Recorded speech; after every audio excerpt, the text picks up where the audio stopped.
لیکن ایک اور موضوع جو بہت اہم ہے، اور اس کو میں نے پہلے چھیڑا تھا لیکن اس کو ختم نہیں کر سکا، اور وہ ہے نظریہ امامت، جماعت عمریہ کا نظریہ امامت و خلافت۔ اس کی تکمیل کرنے کی کوشش کریں گے آج انشاءاللہ تبارک و تعالی۔ ہم نے کہا تھا کہ شیعہ اور عمریہ میں، بلکہ اسلام میں سب سے بڑا اختلاف مسئلہ امامت پر ہے، اور ہم نے کہا تھا کہ باقی معاملات کو چھوڑیے، صرف اگر آپ جماعت عمریہ کے نظریہ امامت کو جانچ لیجیے، نظریہ امامت کو انالائز کریں کہ وہ کہتے کیا ہیں، تو ان کی بات اتنا گھٹیا ہے، ان کی بات اتنا باطل ہے کہ فوراً پتہ چل جاتا ہے کہ یہ تو ہو ہی نہیں سکتا، یہ تو بہت ہی غلط بات ہے، ٹھیک ہے نا۔ تو ان کا نظریہ امامت یہ ہے میرے عزیزوں، جماعت عمریہ کا، کہ رسول اللہ صلی اللہ علیہ وسلم دنیا سے گئے ہیں اور اپنے بعد کسی کو امام تعین نہیں کر گئے ہیں، اور یہ بھی نہیں بتایا کہ میں یہ امام کا تعین آپ کے لیے چھوڑ کے جا رہا ہوں، یہ بھی نہیں بولا، یہ بھی نہیں کہا، تعین بھی نہیں کیا، اور یہ بھی نہیں بتایا کہ آپ میرے بعد تعین کرو، مجھے آپ پہ تسلی ہے، آپ اپنی اکثریت سے یا اپنی اتفاق سے کسی کو خلیفہ بناؤ، یہ بھی نہیں بولا، ٹھیک ہے۔ اور ان کے نزدیک، اور ہم نے یہ بتا دیا آپ کو بہت تفصیل سے کہ یہ تو ایک انہونی بات ہے، یہ بات ہو ہی نہیں سکتی۔ دوسری بات جو ہے میرے عزیزوں، وہ یہ کہتے ہیں کہ خلیفہ کا جو بننے کے طریقے یہ ہیں کہ ایک ہے بیعت کے ساتھ، بیعت کے ساتھ، وہ بیعت بھی میں نے پہلے آپ کو دکھایا، وہ اس طرح نہیں ہے کہ پوری امت سے شورا، پوری امت کا شورا مشورہ ہونا ہی، ایک آدمی، دو آدمی، تین آدمی بھی کسی کے ساتھ اگر بیعت کر لیں تو وہ خلیفہ بن جاتا ہے۔ دوسرا طریقہ ہے کہ پچھلا خلیفہ اگلے والے خلیفے کی تعیین کرے، ٹھیک ہے۔ اور تیسرا طریقہ کار یہ ہے کہ تلوار کے زور سے کوئی شخص خلیفہ بنے، تلوار کے زور سے کوئی شخص خلیفہ بنے۔ اچھا، یہاں پہ ایک فضول شخص نے کہا ہے کہ رسول اللہ صلی اللہ علیہ وآلہ وسلم کے بعد خلیفہ صرف قرآن ہے، تو یہ کسی کا عقیدہ نہیں ہے مسلمین میں سے، ٹھیک ہے نا، کہ رسول اللہ صلی اللہ علیہ وآلہ وسلم کے بعد ان کا خلیفہ قرآن مجید ہے، قرآن اور اہل بیت علیہم السلام خلیفہ ہیں، یہ حدیث شریف، حدیث ثقلین ہے، انی تارک فیکم خلیفتین، یہ حدیث صحیح ہے، مخالفین نے روایت کی، قرآن اور اہل بیت، لیکن قرآن خلیفہ ہے، یہ کسی مسلمان کا عقیدہ نہیں ہے، تو یہ قول گنتی میں بھی نہیں آتی۔ اور یہ اس کے بطلان بھی واضح ہے کہ دیکھیں جو کام رسول اللہ صلی اللہ علیہ وآلہ وسلم کرتے تھے، مثلا مسلمانوں کا نزاع ہے، نزاع کا فیصلہ کرو، کون کرتا ہے؟ رسول اللہ صلی اللہ علیہ وآلہ وسلم۔ مسلمانوں کو احکام نہیں آتے دین کے، کون ان کو سکھاتا ہے؟ رسول اللہ صلی اللہ علیہ وآلہ وسلم۔ قرآن کی تفسیر مسلمانوں کو نہیں معلوم، کون سمجھاتا ہے؟ رسول اللہ صلی اللہ علیہ وآلہ وسلم۔ خلقت کے احوال کیا ہیں، پرانے انبیاء کے احوال کیا تھے، کون مسلمانوں کو سمجھاتا ہے، سکھاتا ہے؟ رسول اللہ صلی اللہ علیہ وآلہ وسلم۔ روز قیامت کیا ہوگا، اس کے کیا احوال ہیں، کون اس کو سکھائے گا؟ رسول اللہ صلی اللہ علیہ وآلہ وسلم۔ شریعت کے جو احکام ہیں، مختلف عبادات میں، معاملات میں، مختلف امور میں شرعی احکام ہیں، یہ کون مسلمانوں کو سکھائے گا؟ مسلمان تو شکم مادر سے امور پہ، جیسے صحابہ، ان کو شروع سے تو نہیں معلوم تھا، ان کو سیکھنے کی ضرورت ہے، وہ تو سب بت پرست تھے، مشرک تھے، تو ان کو کون سکھائے گا؟ رسول اللہ صلی اللہ علیہ وآلہ وسلم۔ اس کے علاوہ ایک مسلمان دوسرے مسلمان پہ ظلم کرتا ہے، مظلوم کا حق ظالم سے کون لے گا؟ رسول اللہ صلی اللہ علیہ وآلہ وسلم۔ مسلمانوں پہ حملہ ہو رہا ہے، مشرکین کا یا کفار کا، اس کے لیے دفاع کی ضرورت ہے، یہ کون کرے گا؟ رسول اللہ صلی اللہ علیہ وآلہ وسلم۔ تو ان کا جو خلیفہ ہے رسول اللہ صلی اللہ علیہ وآلہ وسلم کا، یہ تمام امور ان کے بعد ان کے فرائض ہیں کہ وہ انجام دیں، ٹھیک ہے نا، کہ وہ انجام دیں یہ باتوں۔ تو کون بیوقوف کہتا ہے کہ قرآن یہ سب کرتا ہے؟ قرآن یہ سب کچھ کرتا ہے، قرآن یہ کام نہیں کرتا، قرآن ایک کتاب ہے، قرآن کفار کے پاس بھی پڑھا ہے، امریکہ کے لائبریریوں میں قرآن ہر لائبریری میں پڑھا ہوتا ہے۔ قرآن کریم ایک صامت کتاب ہے، اس کے اکثر اکثر آیات میں اقاویل بہت زیادہ ہیں، احتمالات بہت زیادہ ہیں۔ قرآن اپنے آپ سے جو ہے ابہام رفع نہیں کرتا، اپنے آپ سے ابہام رفع نہیں کرتا، یعنی اگر قرآن کی تفسیر کی ضرورت ہے تو آپ کو خارج سے مفسر کی ضرورت ہے۔ وَإِلَّا قرآن میں اتنے جو اختلاف مفسرین میں ہے بے حساب اختلاف کس لیے ہے؟ کیونکہ ان کو سمجھ نہیں آتی قرآن مجید، ٹھیک ہے نا۔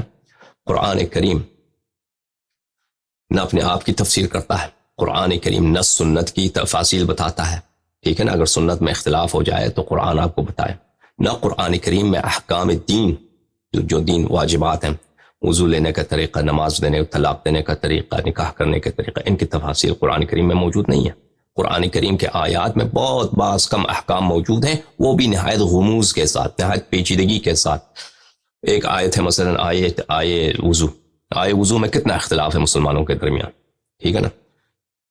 قرآن کریم اللہ آپ کا بلا کرے، ان میں ہے کہانیاں کچھ ہیں پرانے امتوں کے اور قیامت کے دن کے، لیکن تفصیل کچھ بھی نہیں ہے اس میں، تفصیل بہت کم ہے۔ تفصیل آپ کو حدیث سے ملے گا، رسول اللہ صلی اللہ علیہ وسلم اب کے کلام سے ملے گا۔ اب یہ بات حقیقت ہے کہ جماعت عمریہ کے پاس رسول اللہ صلی اللہ علیہ وسلم سے احادیث بہت کم ہیں، پرانی امتوں کے متعلق یا پرانے انبیاء کے متعلق یا قیامت کے متعلق یا خلقت کے متعلق، اللہ نے کیسے خلق کیا ہے، ان کے پاس احادیث کم ہے، لیکن ہمارے پاس بہت ہیں، اور اہل بیت علیہ السلام کے پاس یہ سارا علم ہے، ٹھیک ہے نا۔ یعنی جتنے بھی علمی حاجات ہیں بشر کے پاس، یا ہو سکتے ہیں آئندہ جا کر، اس کا رفع کون کرنے والا ہے؟ رسول اللہ صلی اللہ علیہ وسلم اور اس کے اوصیاء۔ قرآن کریم نہیں کرے گا ان باتوں کو۔ قرآن کریم سب کے پاس پڑا ہے، اس کے باوجود مسلمانوں کے اندر اتنا اختلاف ہے۔ قرآن پہ تو سب کا اجماع ہے، لیکن اس کے باوجود سب کا اختلاف ہے۔ قرآن کریم مسلمانوں پہ حکومت نہیں کرے گا۔ آپ رکھ دیں قرآن کو، ٹھیک ہے نا، کہ آپ ہمارا ہیڈ آف اسٹیٹ ہیں، آپ حکم چلائیں، کیا قرآن کیا حکم کرے گا، ٹھیک ہے نا۔ حکم تو آدمی کرے گا، حکم تو آدمی کرے گا نا۔ اب فوج بنا دیں، بولے اس کا کمانڈر قرآن ہے، یہ کیا مسخرے والی بات۔ اب ایک فوج بنا دینا، بولے اس کا کمانڈر کون ہے؟ قرآن ہے۔ وہ قرآن کیا کمانڈ کرے گا؟ بھائی یہ کوئی مذاق کر رہے ہیں آپ، یہ بکواس کر رہے ہیں۔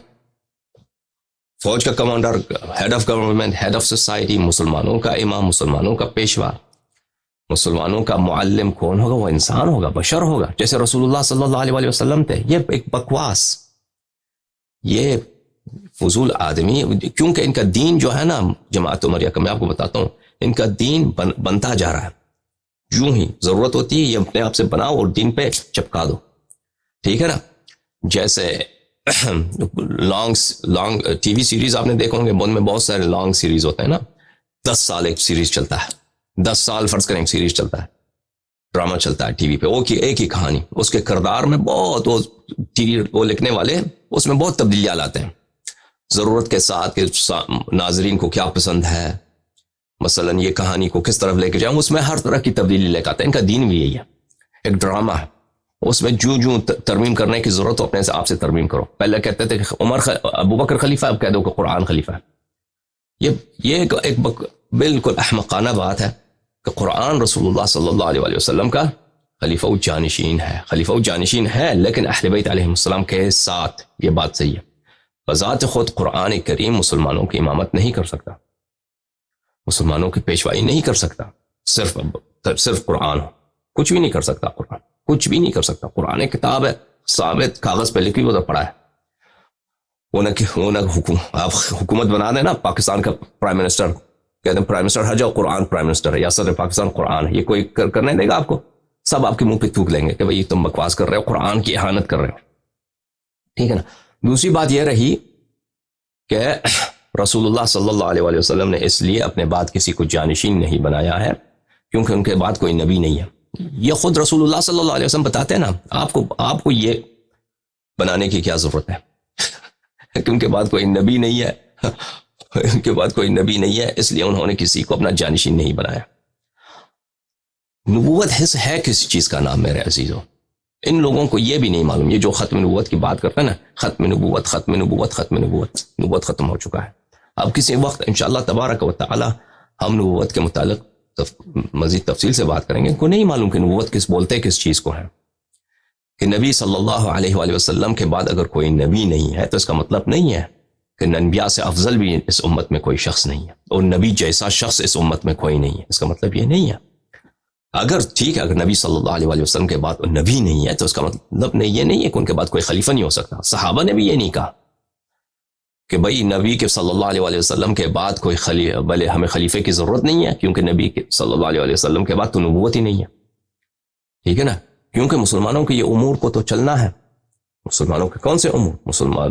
مسلمانوں کو دین سمجھانا، مسلمانوں کو ہدایت کرنا، مسلمانوں کو جن باتوں میں اختلاف ہوتا ہے ان میں قول فصل بتانا، یعنی صحیح بات بتانا کہ کیا مطلب حق ہے، کیا مطلب باطل ہے، اختلافات رفع کرنا. اور اس کے علاوہ مسلمانوں میں جو ظلم ہوتا ہے، مظلوم کا حق ظالم سے لینا، اور کوئی اسلام کے خلاف جو شخص حملہ کرنا چاہے، اسلام کو ختم اس کا دفاع کرنا، ان سب باتوں کا کون چلائے گا؟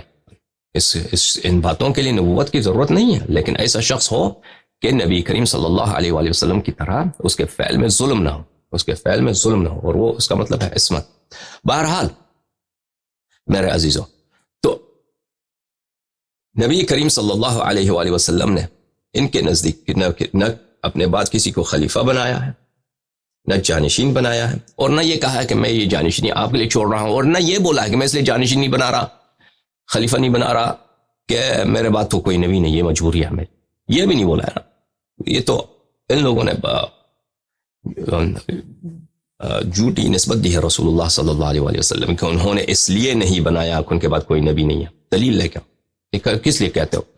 اگر نبی صلی اللہ علیہ وآلہ وسلم کوئی کام کرتے ہیں یا کوئی کام نہیں کرتے ہیں تو اس کے لیے دلیل ہونی چاہیے. اگر آپ کہتے ہیں کہ اس وجہ سے انہوں نے یہ کام کیا ہے یا اس وجہ سے انہوں نے یہ کام نہیں کیا ہے، ٹھیک ہے نا.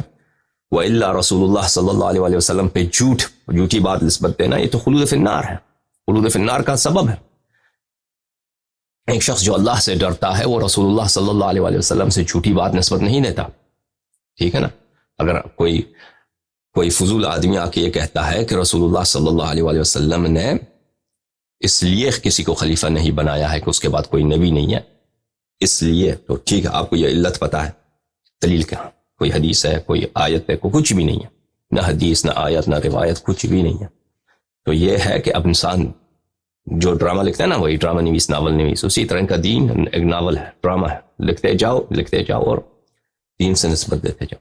بہرحال میرے عزیزوں، تو ان کے جو دو سلسلے تھے خلیفہ بننے کے، ایک بیعت کے ذریعے کوئی خلیفہ بنتا ہے، وہ بیعت بھی ڈیموکریسی نہیں ہے، جمہوریت نہیں ہے، پوری امت کا اجماع نہیں ہے اس سے مراد، اس سے پوری اکثریت بھی مراد نہیں ہے. اس سے مراد یہ ہے کہ کچھ لوگ کسی کے ساتھ بیعت کریں، چاہے ایک شخص کسی کے ساتھ بیعت کرے تو وہ خلیفہ بن جاتا ہے، وہ رسول اللہ صلی اللہ علیہ وسلم کا جانشین بن جاتا ہے. تو یہ اس کی کوئی حدیث نہیں ہے، کوئی روایت، کچھ بھی نہیں ہے. بس یہ سیاست ہموار کرنے کے لیے ایک طریقہ کار ہے، کیونکہ سیاست میں یہی ہوتا رہا ہے. سیاست میں یہی ہوتا رہا ہے. دیکھیں عزیزوں، سیاست میں یہی ہوتا رہا ہے کہ کچھ لوگوں نے کسی کے، مثلا سقیفہ بنی ساعدہ میں پوری امت تو نہیں تھی، وہاں پہ کچھ لوگ تھے، وہاں انہوں نے ابو بکر کے ساتھ بیعت کیا ہے، باقی لوگوں نے بیعت نہیں کیا، تو کیا ہوا؟ وہ شرعی خلیفہ بن گیا. اب اس کو شرعی بنانے کا طریقہ کار کیا ہے؟ نہ حدیث ہے، نہ آیت ہے کہ اس طریقہ سے کوئی خلیفہ بن سکتا ہے. بس اسی کو کہہ دیا کہ بس یہی طریقہ کار ہے، زبردستی یہی طریقہ کار ہو گیا نا. کہ سیاست ضرورت ایجاد کی ماں ہے، سیاست شریعت کی ماں ہے. ان کی سیاست جو ہے شریعت کی ماں ہے. صحابہ کی سیاست، خلفاء کی سیاست ان کے دین کی ایجاد کا سبب ہے، اس سے دین بنتا جا رہا ہے. تو پہلا طریقہ کار یہ ہے وہ بیعت. دوسرا طریقہ کار یہ کیا ہوا کہ پہلے والا خلیفہ دوسرے والے خلیفے کو نصب کرے. اس کے لیے بھی کوئی روایت ہے ان کے پاس کہ رسول اللہ صلی اللہ علیہ وسلم نے یہ کہا ہو کہ میں کسی کو خلیفہ تعین نہیں کرتا، البتہ اگر کوئی خلیفہ بن جائے وہ اپنے بعد والے خلیفے کو تعین کر سکتا ہے. وہ ان کے پاس روایت حدیث نہیں ہے. صرف یہ ہے کہ ابو بکر نے عمر کو تعین کیا ہے بلا مشورے کے، بلکہ علی رغم مشورہ. لوگوں نے مشورہ دیا کہ عمر ابو بکر سے کہا کہ تم، بلکہ میں وہ روایت دکھا دوں آپ کو. عمر ابو بکر کے مرنے کا وقت جب آیا تو بلکہ کتاب ہی سے دکھاتے ہیں کہ وہ کیا ہوا. یہ کتاب ہے، معاف کیجیے گا، یہ کتاب ہے سنن سعید بن منصور المجلد الخامس، چھاپ دار سمیعی، صفحہ نمبر 133. یہ حدیث ہے 942. کئی کتب میں ہے. لما بلغ الناس ان ابا بکر یرید ان یستخلف عمر، جب لوگوں کو پتہ چلا کہ عمر جو ہے، ابو بکر جو ہے، وہ عمر کو اپنا خلیفہ بنانا چاہتا ہے. قالوا ماذا يقول لربه اذا لقيه، تو لوگوں نے کہا، لوگ کون تھے اس زمانے میں؟ سب مہاجرین انصار تھے، سب صحابہ تھے، ٹھیک ہے نا. ابو بکر کی وفات تو 19 مہینے بعد ہے رسول اللہ صلی اللہ علیہ وسلم کے، 18-19 مہینے بعد ہے. تو لوگوں نے کہا یہ کیسا غلط کام کر رہا ہے. الناس، یہ کون؟ فقالو، ناس لوگوں نے کہا، اہل مہاجرین انصار نے کہا یہ کیسا کام کر رہا ہے کہ یہ ابو بکر عمر کو اپنے بعد خلیفہ بنا رہا ہے. یہ اللہ کا جواب کیا دے گا؟ یعنی اتنا واضح اور غلط بات تھی ان کے نظر میں، ٹھیک ہے نا. یہ کہتے ہیں کہ وَأَمْرُهُمْ شُورَىٰ بَيْنَهُمْ، کس سے مشورہ کیا ابو بکر نے؟ وہ حدیث میں دکھاؤ کس سے مشورہ کیا، کہاں مشورہ ہوا؟ ابو بکر کے خلیفہ بننے کے وقت کہاں مشورہ ہوا ہے؟ یا عمر کے؟ کوئی شورا نہیں ہے. استخلف علينا فظا غليظا وهو لا يقدر على شيء فكيف لو قدر. وہ اس شخص کو خلیفہ بنانا چاہ رہا ہے جو فظ غلیظ ہے. فظ بولتے ہیں وہ شخص جو زبان میں اس کی زبان بہت کڑوا ہے، زبان اس کا بہت کیا ہے، زبان اس کا، لسان اس کا، بولنے کا انداز اس کا کیسا، اس میں بہت خشونت ہے، بہت خشکی ہے، بہت تندی ہے، بہت کرواہٹ ہے. غلیظاً، اور وہ بہت ہی سخت دل آدمی ہے، سنگ دل آدمی ہے. ایک سنگ دل اور جو زبان میں کسی کا احترام نہیں کرتا، زبان میں بھی بہت اس کا کرواہٹ ہے. حالانکہ اس کے پاس ابھی تو کوئی طاقت بھی نہیں ہے. اگر وہ طاقت آ جائے تو وہ کیا کرے گا؟ تو ابو بکر کو فبلغ ذلك ابو بکر کو پتہ چلا، اس نے کہا اب ربی تخوفونی، تم مجھے اللہ سے ڈراتے ہو، میں اللہ سے، تمہاری یہ اوقات کہ مجھے اللہ سے ڈراتے ہو، میں تو عمر کو ہی خلیفہ بناؤں گا. یہ کتاب المصنف فی الاحادیث والآثار، الجزء السادس، چھاپ دار التاج، یہاں پر روایت کرتے ہیں، اسماعیل زبید سے روایت کرتے ہیں کہ لما حضرت ابا بکر الوفات ارسل الى عمر لیستخلفہ، جب ابو بکر کے مرنے کا وقت آیا، عمر کو بلایا تاکہ اس کو خلیفہ بنائے، جانشین بنائے. فقال الناس، لوگوں نے کہا اتستخلف علینا فظا غلیظا فلو ملکنا کان افظ واغلظ. لوگوں نے کہا کہ تم فظ غلیظ کو، ایک سنگ دل بد زبان آدمی کو ہم پہ خلیفہ بنا کے جا رہے ہو، اگر وہ خلیفہ بن جائے تو اور بھی زیادہ سنگ دل اور زیادہ بھی بد زبان ہو جائے گا. تم اللہ کا جواب کیا دو گے؟ اذ اتیتہ واستخلفتہ علینا، تم اللہ کا کیا جواب دو گے کہ تم ایسے شخص کو ہمارا خلیفہ بنا کے جا رہے ہو؟ قال تخوفونی بربی، ابو بکر نے کہا کہ تم مجھے اللہ سے ڈراتے ہو. اچھا، مقصد یہ ہے عزیزو کہ اس کے دوسرا طریقہ کار یہ ہے کہ ابو بکر نے عمر کو اپنے بعد جانشین بنایا. کوئی حدیث نہیں ہے، لیکن صرف جیسے ضرورت ایجاد کی ماں ہے، سیاست شریعت کی ماں ہے، سیاست شریعت بناتی جا رہی ہے. تو دوسرے طریقہ کار ان کے لیے مشروع ہو گیا. دوسرا طریقہ کار کیا ہے امام بننے کا؟ کہ پہلے والا خلیفہ اپنے بعد والے خلیفے کو امام بنا دے. جیسے معاویہ، اس نے یزید کو بنایا ہے، ٹھیک ہے نا، معاویہ نے یزید کو بنایا، یزید خلیفہ بن گیا، ختم بات. اچھا، تیسرا جو طریقہ کار ہے ان کے پاس، اور اس کے متعلق میں نے تفصیل سے بات نہیں کر سکا گزشتہ، وہ یہ ہے بالقہر والغلبہ، کہ ایک شخص تلوار کے زور سے، سوٹی کے زور سے، ڈنڈے کے زور سے خلیفہ بن جاتا ہے، تو وہ شرعی خلیفہ بن جاتا ہے. وہ چاہے فاجر ہو، چاہے فاسق ہو، چاہے حرام زادہ ہو، ٹھیک ہے نا، اس کی طاعت واجب ہوتا ہے، اس کی طاعت شرعاً واجب ہوتا ہے، شرعاً واجب ہوتا ہے، اور اس کو وہ واقعاً خلیفہ بن جاتا ہے، ٹھیک ہے نا. تو اس کو میں نے پہلے جو میں نے تھا اس کو واضح طور پہ بیان نہیں کیا تھا، اب واضح طور پہ بیان کرتا ہوں. اور یہ پوری جماعت عمریہ کا اس مسئلے پہ اجماع ہے، پوری جماعت عمریہ کا اس مسئلے پہ اجماع ہے. کیونکہ پہلے میں نے اس کو واضح طور پہ بیان نہیں کر سکا تھا، تو اس لیے شاید بعض لوگوں نے یہ سمجھا ہو کہ میں نے جو عبداللہ ابن عمر کی حدیث ہے کہ من مات وَلَيْسَ فِي عُنُقِهِ بَيْعَ مَاتَمِيتَةً جَاهِلِيَّةً، اس کی روح سے میں نے استدلال کیا ہے؟ نہیں، اس کی روح سے میں نے استدلال نہیں کیا ہے. وہ اس روایت کو ہم نے اس لیے اس روایت کا اس لیے ذکر کیا تھا کہ جماعت عمریہ کے نزدیک فاسق فاجر خلفاء کی طاعت واجب ہوا کرتی ہے. ہاں، فاسق فاجر خلفاء کی طاعت واجب ہوا کرتی ہے. یہ بھی مسلمات میں سے اجماعیات میں سے کہ فاسق فاجر خلیفہ چاہے وہ تلوار کے زور سے ہی خلیفہ بنے اس کی طاعت واجب ہوتی ہے، وہ شرعی خلیفہ بن جاتا ہے. تو جیسا کہ یزید جو ایک فاسق تھا فاجر تھا بالاجماع، اس نے حرے کے وقت چڑھائی کیا ہے مدینہ پر، اور عبداللہ ابن عمر عبداللہ ابن مطیع کے پاس جاتا ہے کہ تم اس کے خلاف کیوں خروج کرتے ہو؟ تم اگر مر جاؤ تو تم جاہلیت کی موت مرو گے. ٹھیک ہے نا؟ تو یزید کی خلافت جو ہے، یزید کی خلافت تم پہ واجب. یزید کی خلافت اس طرح تو نہیں بنی کہ وہ ڈنڈے کے زور سے بنا. یزید کی خلافت دو طریقوں سے بنی ہے. ایک تو اس کے والد نے اس کو خلیفہ بنایا، پھر صحابہ نے اس کے ساتھ بیعت کیا تھا، پھر اس ڈنڈے کے زور سے بھی وہ جن لوگوں نے مخالفت کی ان کے خلاف بھی اس نے مخالفین کو قتل کرایا. ٹھیک ہے نا؟ لیکن ہمارا وجہ استدلال وہ تھا. لیکن جو یہ اس کی وجہ کیا، اس کی دلیل کیا ہے کہ جماعت عمریہ کے نزدیک یہ ایک طریقہ کار ہے خلیفہ بننے کا. تو ملاحظہ فرمائیے، ان کے مختلف کتب میں دکھاتا ہوں اور ان کا اجماع ثابت کرتا ہوں کہ ان کے علماء نے، بڑے علماء نے حکم دیا ہے کہ یہ اجماعی مسئلہ ہے. یہ کتاب الاحکام السلطانیہ للقاضی ابی اعلی الفراء الحنبلی، متوفى سنہ 458. یعنی احکام السلطانیہ یعنی خلافت، حکومت، سلطان کے جو احکام ہوتے ہیں، ولایت کے جو احکام ہوتے ہیں. چھاپ مقدار الکتب العلمیہ، یہاں پہ ملاحظہ فرمائیے صفحہ نمبر 20 میں. اچھا، احمد بن حنبل کی کہتے ہیں وقد روی عن احمد الفاظ تقتضی اسقاط اعتبار العدالة والعلم والفضل.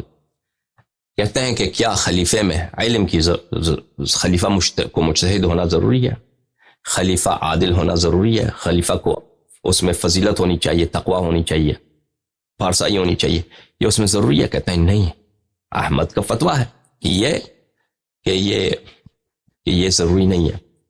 اچھا، وفی روایت عبدوس ابن مالک القطان، احمد کا جو ایک احمد ابن حنبل کا اعتقادات اصول اہل سنہ کے نام سے ایک چھوٹا سا رسالہ ہے، اس کا راوی ہے عبدوس ابن مالک القطان. احمد کا یہ بیان ہے اس میں، وہ ہم آپ کو دکھائیں گے. ومن غلبهم بالسیف حتی صار خلیفہ، وہ شخص جو مسلمانوں پہ غالب ہو جائے اور تلوار کے زور سے تاکہ خلیفہ بن جائے. وسمی امیر الفاسقین، اور وہ امیر المؤمنین کہلائے، امیر الفاسقین کہلائے. لا يحل لأحد يؤمن بالله واليوم الآخر ان يبيت ولا يراه اماما علیہ، جو بھی شخص اللہ پہ ایمان اور روز قیامت پہ ایمان رکھتا ہے اس کے لیے جائز نہیں ہے کہ رات ہو جائے اور وہ اس کو اپنا امام تسلیم نہ کرے. رات کو وہ سوئے اور اس شخص کو جو تلوار کے زور سے وہ خلیفہ بنایا، چاہے وہ فاجر ہو، چاہے وہ فاسق ہو، شرابی ہو، قاتل ہو، کوئی فرق نہیں، سب کو قتل کر کے خلیفہ بنا، کوئی بات نہیں. ٹھیک ہے نا؟ عبد الملک ابن مروان، اس نے کیا خانہ کعبہ کو منجنیق سے اڑا دیا. ٹھیک ہے نا؟ عبداللہ ابن زبیر کو خانہ کعبہ کے سامنے قتل کیا، اس کے ساتھ بہت سارے لوگوں کو اس نے ذبح کیا خانہ کعبہ کے بالکل مسجد الحرام میں. خلیفہ بن گیا تلوار کے زور سے خلیفہ بن گیا. عبداللہ ابن عمر نے اس کے ساتھ بیعت کیا، اس کے بیٹوں نے بھی بیعت. برن کان او فاجرا فهو امیر الفاسقین، چاہے وہ بر ہو، نیک آدمی ہو یا فاجر آدمی ہو، اب آپ کہیں گے یہ صرف احمد کا قول ہے. نہیں، یہ قول احمد کا قول نہیں، یہ اجماع آ جائے گا انشاءاللہ، ابھی ہم ثابت کریں گے آہستہ آہستہ جا کر. پھر آگے فرماتے ہیں وروي عنه ما دلت على أنها تثبت بالقهر والغلبة ولا تفتقر إلى العقد. احمد سے مروی ہے کہ خلافت جو ہے قہر و غلبہ کے ساتھ ثابت ہو جاتا ہے اور بیعت کی ضرورت نہیں ہے. پھر وہی جملہ جو پہلے میں نے آپ کی خدمت میں ابھی ترجمہ کیا تو اسی کو نقل کرتا ہے. وقال أيضا في رواية أبي الحرث في الإمام يخرج عليه من يطلب الملك فيكون مع هذا قوم مع هذا قوم. کہتا ہے کہ اگر ایک شخص خلیفہ ہے، دوسرا شخص اس کے خلاف اٹھ جاتا ہے، خروج کرتا ہے، کہ میں آپ کو خلیفہ نہیں مانتا، تو ایک جماعت اس خلیفے کے ساتھ ہے، ایک جماعت دوسرے آدمی کے ساتھ ہے. تکون الجمعۃ مع غلب، تو ہم نماز اسی کے پاس ساتھ پڑھیں گے جو غالب آ جائے گا. جو غالب ہوگا، جس کی فتح ہو، جس کا زور زیادہ ہو، ہم نماز جمعہ اسی کو اپنا امام مانیں گے. واحتج بأن ابن عمر صلى بأهل المدینہ فی زمن الحرہ، اور کہا کہ ابن عمر کے فعل پہ اس نے احتجاج کیا. ابن حنبل کا حجت کیا ہے؟ عبداللہ ابن عمر کہ حرے کی لڑائی میں عبداللہ ابن عمر نے اہل مدینہ کو یزید کے فوج کے ساتھ مل کر ان کو نماز جمعہ پڑھایا اور کہا نحن مع من غلب، کہتے ہیں کہ ہم یزید کے ساتھ ہیں کیونکہ یزید کی فتح ہے، اس لیے ہم یزید کے ساتھ ہیں. جو غالب آ جائے، فاسق فاجر ہو، کوئی فرق نہیں پڑتا، ہم اسی کے ساتھ ہیں. یہ کتاب ہے مناقب احمد بن حنبل، تالیف ابن الجوزی، ابو الفرج ابن الجوزی. یہاں پہ صفحہ نمبر 240 میں احمد فرماتے ہیں والسمع والطاعہ للائمہ، سمع و طاعت ہے ہماری اماموں کے لیے، وہ امیر المؤمنین، اور جو ان کا خلیفہ ہو اس کے لیے، البر والفاجر، چاہے وہ نیک آدمی ہو یا فاجر ہو، شرابی، قاتل، بے دین. ومن ولی الخلافہ فاجتمع الناس علیہ ورضوا بہ، اور جو شخص خلیفہ بن جاتا ہے اور لوگ اس سے بیعت کرتے ہیں، وہ ہمارا خلیفہ ہے، ٹھیک ہے. ومن غلبهم بالسیف حتی صار خلیفۃ وسمی امیر المؤمنین، اور وہ شخص جو غلبہ کرتا ہے تلوار کے زور سے وہ خلیفہ بنتا ہے، وہ امیر المؤمنین کہلاتا ہے. تو عزیز و بات یہ ہے کہ مسئلہ ان کے، میں پھر دہراتا ہوں کہ یہ باتیں ان کے نزدیک اجماعی ہیں، لیکن ان کے پاس حدیث ودیث کچھ بھی نہیں ہے، آیت قرآن کچھ بھی نہیں ہے. یہ ہم سے مانگتے ہیں نا کہ قرآن سے ثابت کرو.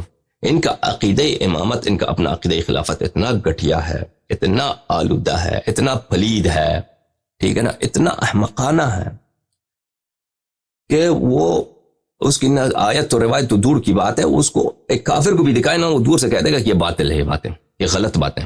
اس کو سیاست نے بنایا، سیاست نے، علماء، ان کی یہ جو شریعت کا جز بن چکا ہے ان کا، یہ نہیں ہو سکتا یہ اللہ کے اور رسول صلی اللہ علیہ وآلہ وسلم کے درگاہ سے ہوں. یہ سیاست کی روح سے بنی ہے یہ باتیں. ان کے کوئی آیت روایت نہیں ہے، سب بس بناتے گئے. اور پھر احمد فرماتے ہیں ومن خرج على امام من ائمه المسلمين وقد كان ان الناس اجتمعوا عليه واقروا له بالخلافه باي وجه كان بالرضا او بالغلبه، جو شخص ایک دفعہ امام بنتا ہے مسلمین کا اور مسلمان اس پہ اجماع کرتے ہیں اور سب اس کا اقرار کرتے ہیں کہ ہمارا خلیفہ ہے، چاہے کسی وجہ سے بھی وہ خلیفہ بنا ہو، چاہے بالرضا خلیفہ بنا ہو یا بالغلبہ یعنی تلوار کی زور سے، سوٹی کی زور سے بنا ہو. فقد شق هذا الخارج عسى المسلمین، جس شخص نے بغاوت کیا اس کے خلاف، اس نے مسلمانوں کے درمیان اختلاف پیدا کیا. اچھا، وخالف الآثار عن رسول اللہ صلی اللہ علیہ وآلہ وسلم، اور اس نے احادیث رسول صلی اللہ علیہ وآلہ وسلم کی مخالفت کی ہے. فإن مات الخارج علیہ مات میتۃ جاہلیہ، اور اگر یہ خارجی یعنی جس نے بغاوت کی ہے وہ مر جائے تو جاہلیت کی موت مرتا ہے. تو یہ احمد کا فتویٰ اس زمانے میں بہت کام کی چیز تھی. اس زمانے میں، جس زمانے میں احمد رہتا تھا، احمد کی وفات سنہ 220-225، اس زمانے میں بغاوتیں بہت ہوتی تھی بنی عباس کے مقابلے میں. بنی عباس کے مقابلے میں بالخصوص زیدیہ جو تھے، یمن سے، کوفے سے، مدینے سے، ان کے بار انہوں نے کوشش کی بنی عباس کے تختہ الٹنے کے لیے. تو ان کے لیے بہت کام کی چیز تھی کہ ایسے لوگوں کو وہ موت جاہلیت کی بشارت دیں. احمد بن حنبل، یہ کتاب تو نہیں ہے، بس ایک رسالہ سا ہے، کتابچہ سا ہے، مختصر ہے بہت احمد بن حنبل کا. اس کے اگلے صفحے میں ملاحظہ فرمائیے، میں آپ کو دکھاتا ہوں احمد کیا فرماتے ہیں. والسمع والطاعة للائمہ و امیر المؤمنین، سمع و طاعت ہے ہماری اماموں کے لیے اور جو ہمارا خلیفہ امیر المؤمنین کہلائے گا اسی کے لیے. البر والفاجر، چاہے وہ نیک آدمی ہو اور چاہے فاجر آدمی ہو. اچھا، ایک جملہ یاد رکھیے یہاں پر، آپ کو غلط فہمی نہ ہو، کہ جو شخص تلوار کے روح سے خلیفہ بنتا ہے وہ واقعاً خلیفہ بن جاتا ہے. اس کے لیے ان جماعت عمریہ کے پاس کوئی حدیث نہیں ہے اس مسئلے پر. لیکن جو شخص خلیفہ ہے، خلیفہ بننے کا طریقہ کار جو بھی ہو، لیکن وہ فاسق ہے، فاجر ہے، اس کی طاعت واجب ہے. اس مسئلے پر ان کے پاس احادیث بہت ہے، اس مسئلے پر ان کے کتب میں احادیث بہت ہے کہ اگر تمہارا حکمران، تمہارا امام، تمہارا پیشوا فاسق، فاجر، شیطان ہے تو کوئی بات نہیں، اس کی طاعت واجب، وہ تم پہ ظلم کرتا ہے تو تم اس کی طاعت کرو، ٹھیک ہے نا؟ تو اس مسئلے پر ان کے پاس احادیث زیادہ ہیں، تو اس میں آپ کو غلط فہمی نہ ہو کہ میں نے کہا کہ ان کے پاس حدیث نہیں ہے۔ کس مسئلے پہ حدیث نہیں ہے؟ اس مسئلے پہ حدیث نہیں ہے کہ اگر کوئی بیعت کرے، بیعت کے طریقے سے وہ امام بنتا ہے، اس پہ کوئی حدیث نہیں۔ اگلا امام آگے والے امام کو امام بنا سکتا ہے، اس پہ کوئی حدیث نہیں، کوئی آیت قرآن نہیں ہے۔ اور تلوار کے زور سے کوئی شخص خلیفہ بن سکتا ہے، اس پہ کوئی حدیث نہیں۔ البتہ یہ حدیث ہے ان کے پاس کہ فاجر فاسق اگر آپ کا خلیفہ بن جائے تو آپ پہ طاعت اس کی واجب ہے۔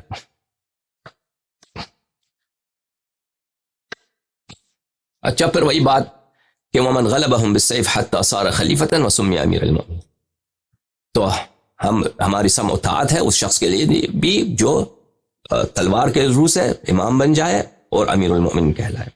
پھر کہتا ہے والغزو ماض مع الامراء الى یوم القیامہ، جہاد جو ہے ہم امراء اور ہمارے جو بادشاہ کے ہوتے ہیں، جو حکمران ہوتے ہیں، ان کے ساتھ ہم ان کے دشمنوں کے خلاف جہاد ہم پہ واجب ہے۔ البر والفاجر، چاہے وہ ہمارے امراء بر ہوں یا فاجر ہوں، لا یترک، اس جہاد کو ترک نہیں کیا جا سکتا۔ وقسمت الفی و اقامت الحدود الی الائمہ، اور یہی فاجر فاسق خلفاء حدود کا بھی اقامہ کریں گے، ٹھیک ہے نا؟ اور جو غنائم آئے گا بیت المال کی تقسیم بھی انہی کے ذمہ داری۔ بڑی اچھی بات ہے بھائی، لاٹری ٹکٹ ہے حکمرانوں کے لیے، لاٹری ٹکٹ۔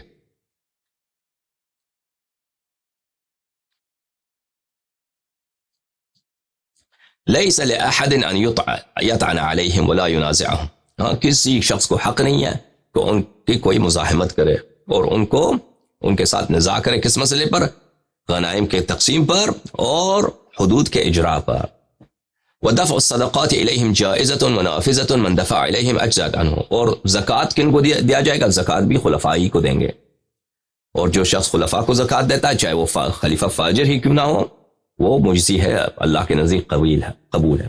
برن کان او فاجرن، بار بار کہتا ہے چاہے خلیفہ بر ہو، نیک آدمی ہو، یا فاجر ہو، تاکہ آپ کو غلط فہمی نہ ہو کہ خلیفہ جو ہے یہ صرف نیک خلیفہ کے لیے۔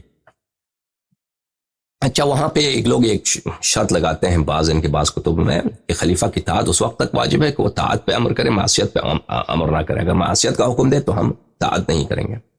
تو عزیزو، یہ جملہ بھی عوام فریبی کے لیے ہے، دیکھیں عوام فریبی کے لیے ہے، کیونکہ کوئی خلیفہ اتنا بیوقوف نہیں ہوتا کہ وہ کھلم کھلا مسلمانوں، جو شخص مسلمانوں پہ حکومت کر رہا ہے، وہ کھلم کھلا عوام کو حکم دے کہ تم مثلا شراب پیو، تم زنا کرو نا۔ اس طرح تو کوئی نہیں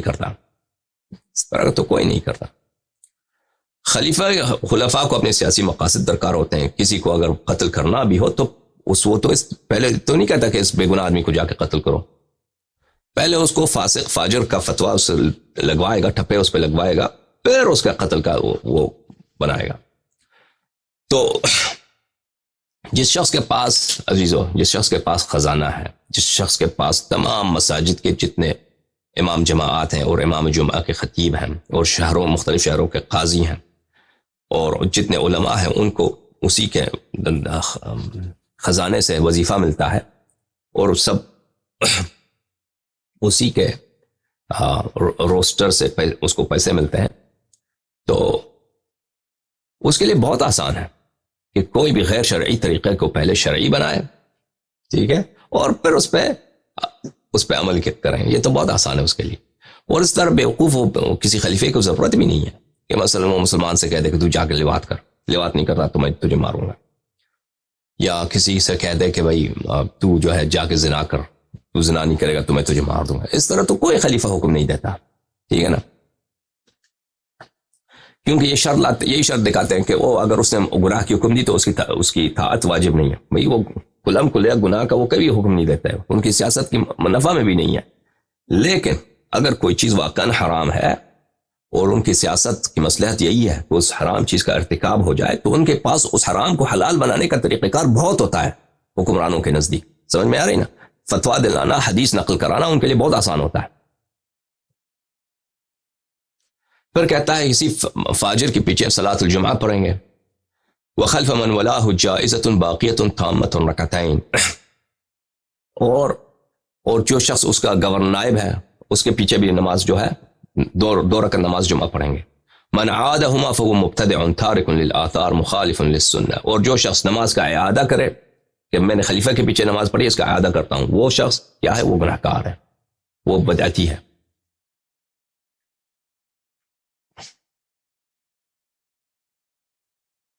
پھر کہتا ہے من خرج على امام من ائمه المسلمين وقد كان الناس اجتمعوا عليه واقروا له بالخلافه باي وجه كان بالرضا وبالغلبه فقد شق هذا الخارج عسى المسلمين وخالف الاثار عن رسول الله صلى الله عليه واله فان مات الخارج عليه مات ميتا جاهليا.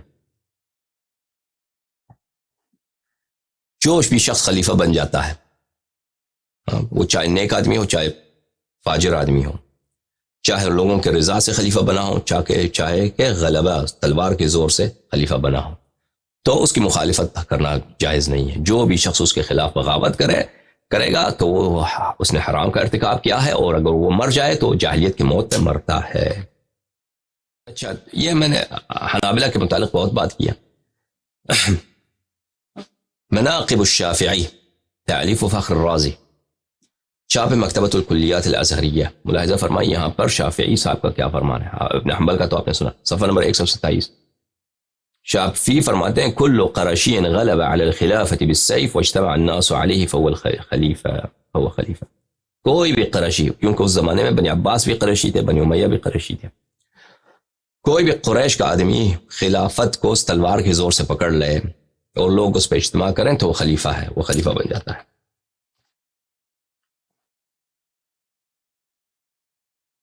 یہ کتاب الاعتصام ابو اسحاق ابراہیم بن موسیٰ بن محمد الغرناطی الشاطبی، متوفی سنہ 790. یہ شوافع کا عالم دین ہے. چھاپ دار ابن عفان، سعودی عرب میں ایک کتاب چھپی ہے. یہاں پہ ملاحظہ فرمائیے.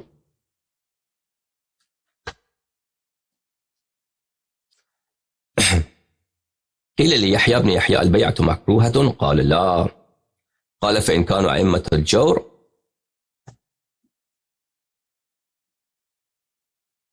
یحییٰ بن یحییٰ سے کہا گیا کہ جو زبردستی کی بیعت ہے اس میں کوئی اشکال ہے، زبردستی کا بیعت لیا جائے. اس نے کہا نہیں، اس میں کوئی اشکال نہیں ہے، کوئی بات نہیں. تو اس سے کہا گیا فإن كانوا أئمة جور، اگر وہ جو لوگ بیعت زبردستی بیعت لے رہے ہیں وہ خود ظالم ہوں. فقال قد بايع ابن عمر لعبد الملك بن مروان وبالسيف أخذ الملك أخبرني بذلك مالك عنه أنه كتب إليه وأمر له بالسمع والطاعة على كتاب الله وسنة نبيه صلى الله عليه وسلم. کہا کہ کوئی بات نہیں ہے، کیونکہ عبد الملک ابن مروان نے تلوار کے زور سے اس نے حکم لیا اور اب ابن عمر نے اس کے ساتھ بیعت کی، اور مالک نے روایت کی ہے کہ عبداللہ ابن عمر نے خط بھیجا، خط لکھا کس کو؟ عبد الملک ابن مروان کو، اور اس خط میں اس کا بیعت تھا. جوامع الانوار البہیہ وسواطع الاثار الاثریہ تالیف السفارینی. یہاں پہ ملاحظہ فرمائی صفحہ نمبر 423 میں، یہاں پہ وہ کہتے ہیں ان عبد الملک ابن مروان خرج الى ابن زبیر. عبد الملک ابن مروان نے ابن زبیر پہ چڑھائی کی تھی نا. عبداللہ ابن زبیر جو تھے وہ امام حسین علیہ السلام کے زمانے میں وہ بھی مکے میں تھے، تو مکے میں ان لوگ سب امام حسین علیہ السلام کے پاس آتے تھے، ملتے تھے اور عزت کرتے تھے. تو عبداللہ ابن زبیر کو بڑا اس سے تکلیف ہوتی تھی، حسادت ہوتی، اور اس کو ظاہراً وہ یہ کہتا تھا کہ آپ کربلا نہ جائیے، آپ شہید ہو جائیں گے، لیکن دل میں یہی چاہتا تھا یہ چلے جائیں اور یہ شہید ہو جائیں تاکہ یہ مکہ میرے لیے بچ جائے، خالی ہو جائے. یہاں پہ میرا کوئی رقابت کرنے والا رقیب، کمپٹیشن میرے پاس کوئی نہ ہو. تو امام حسین علیہ السلام چلے گئے، شہید ہو گئے. تو یہ وہاں پہ مکے میں ہی رہا، اور اس نے یزید کے ساتھ بیعت نہیں کیا، اور یزید نے اس پہ لشکر بھیج دیا، محاصرہ کیا مکے کا، اور یزید نے وہ منجنیق بھی مار دی، پتھر بھی برسائے مکے پر، لیکن یہ بچتا رہا. پھر یزید کی جب وفات ہوئی ہے سنہ 64 میں یا 65 میں، تو اس کے بعد فوراً اس نے اپنی خلافت کا اعلان کیا تھا. کس نے؟ عبد الملک ابن مروان نے، معاف کیجیے گا، عبداللہ ابن زبیر. اور اس طرف مروان ابن الحکم نے خلیفہ بن گیا بنی امیہ کا، اور مروان کچھ بہت کم عرصے خلیفہ رہا، 1 سال سے کے لگ بھگ. پھر وہ مر گیا اور اس کے بعد اس کا بیٹا عبد الملک بن گیا خلیفہ. عبد الملک ابن مروان نے عبداللہ ابن زبیر پہ کیا کیا؟ حملہ کیا. فقتلہ، اس کو قتل کیا. واستولى على البلاد واهلها، اور اس نے تمام اراضی پر، تمام بلاد پر، تمام ملکوں پہ اس نے زبردستی قبضہ کیا. حتی بایعوه طوعا وکرها ودعوه اماما، کہ سب لوگوں سے اس نے زبردستی بیعت بھی لے لیا اور اپنے آپ کو امام اور خلیفہ کہلوایا. اچھا، یہ کتاب ہے سقیم البخاری، چھاپے دار احیاء التراث العربی. یہاں پہ ملاحظہ فرمائیے صفحہ نمبر 1272. کیف یبایع الامام الناس، کس طرح امام لوگوں سے بیعت لیتا ہے. اس میں حدیث نمبر 7203. ٹھیک ہے نا. اور دیکھیں کہتے ہیں کہ بخاری میں 7000 یا 8000 احادیث ہیں. اس میں سے بہت سارے حدیث نہیں ہیں، بہت سارے حدیث نہیں ہیں، اور بہت سارے اس میں مقررات ہیں. تکرار اگر آپ نکالیں اور وہ باتیں جو حدیث ہے ہی نہیں وہ نکال دیں تو کم بچ جاتا ہے اس سے. اب یہ کوئی حدیث ہے ہی نہیں ہے. عبداللہ ابن دینار کہتے ہیں کہ میں نے عبداللہ ابن عمر کو دیکھا حیث اجتمع الناس علی عبد الملک، جب لوگوں نے عبد الملک ابن مروان کے ساتھ بیعت کیا ہے. کتب عبداللہ ابن عمر نے خط بھیجا، انی اقر بالسمع والطاعة لعبداللہ عبد الملک امیر الفاسقین، میں اقرار کرتا ہوں سمع و طاعت کا کہ میں طاعت کرتا رہوں گا عبد الملک ابن مروان علی سنت اللہ و سنت رسولہ صلی اللہ علیہ وآلہ استطاعت، اللہ کی سنت اور رسول صلی اللہ علیہ وآلہ وسلم کی سنت پر جب تک میری طاقت ہے. وَإِنَّ بَنِيَّ قَدْ أَقَرُّوا بِمِثْلِ ذَلِكَ، اور میرے فرزند بھی، میرے بیٹے بھی اسی بات پہ بیعت کر رہے ہیں تیرے ساتھ. تو اس نے اس طرح بیعت کیا. ٹھیک ہے نا عزیز. اب ایک فضول شخص کہتا ہے کہ جنگ حرہ میں جنگ حرہ میں عبداللہ ابن عمر نے کس کا ساتھ دیا تھا؟ عبداللہ ابن عمر نے ساتھ دیا تھا یزید کا. ٹھیک ہے نا. یزید کے پارٹی کا آدمی تھا. وہ فضول آدمی کہتا ہے کہ اسے بعد میں ندامت ہو گئی تھی. ندامت کی دلیل کیا ہے؟ کہتا ہے وہ روتا تھا کہ میں نے امیر المؤمنین علیہ السلام کا ساتھ کیوں نہیں دیا تھا فئہ باغیہ کے قتال کے لیے. ٹھیک ہے نا. دیکھو عزیزو، یہ انسان کتنا بے وقوف ہونا چاہیے کہ ایسی باتیں کرے، کتنے احمق ہونا چاہیے. ان دونوں باتوں میں کیا ربط کیا ہے. ٹھیک ہے نا. جنگ حرہ میں عبداللہ ابن عمر یزید کے ساتھ ہے. بعد میں وہ اگر بچتا بھی گیا ہے اسی مسئلے سے بچتا گیا، نہیں، اس مسئلے سے نہیں بچتا ہے. وہ دوسری بات ہے. اس مسئلے سے کہ میں نے فئہ باغیہ کے ساتھ قتال کیوں نہیں کیا، یعنی سنہ 40 ہجری، 35 ہجری، 36 37 ہجری کی بات ہے. اور واقعی حرہ جو ہے سنہ 63 ہجری کی بات ہے. ٹھیک ہے نا. جو ندامت ہو رہی وہ اور بات پہ ہو رہی ہے، وہ واقعی حرہ پہ تو نہیں ہو رہی ہے. ان دونوں باتوں میں کوئی تنافی نہیں ہے،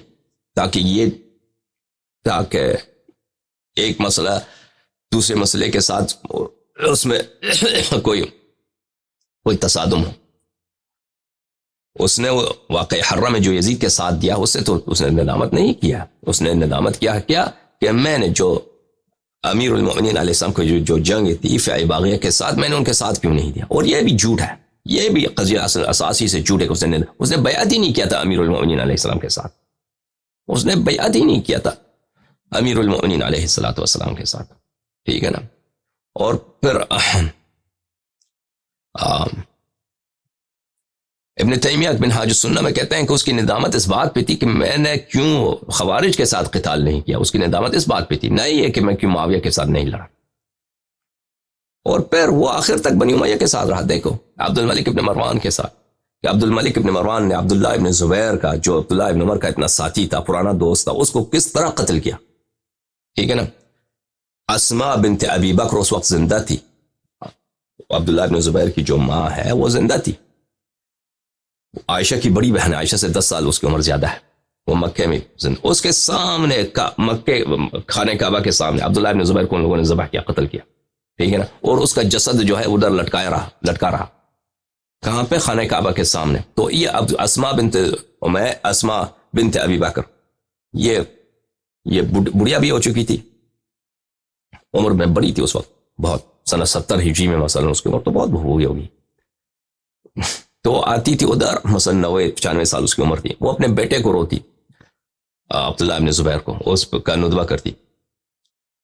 تو یہ عبداللہ ابن عمر، یہی عبد الملک ابن مروان کے ساتھ اس طرح اس نے بیعت کیا ہے کہ میں تیرے ساتھ بیعت کرتا ہوں. اس کے بیعت بخاری میں بھی ہے. تو کہاں سے وہ پچھتا گیا اپنے سلوک سے؟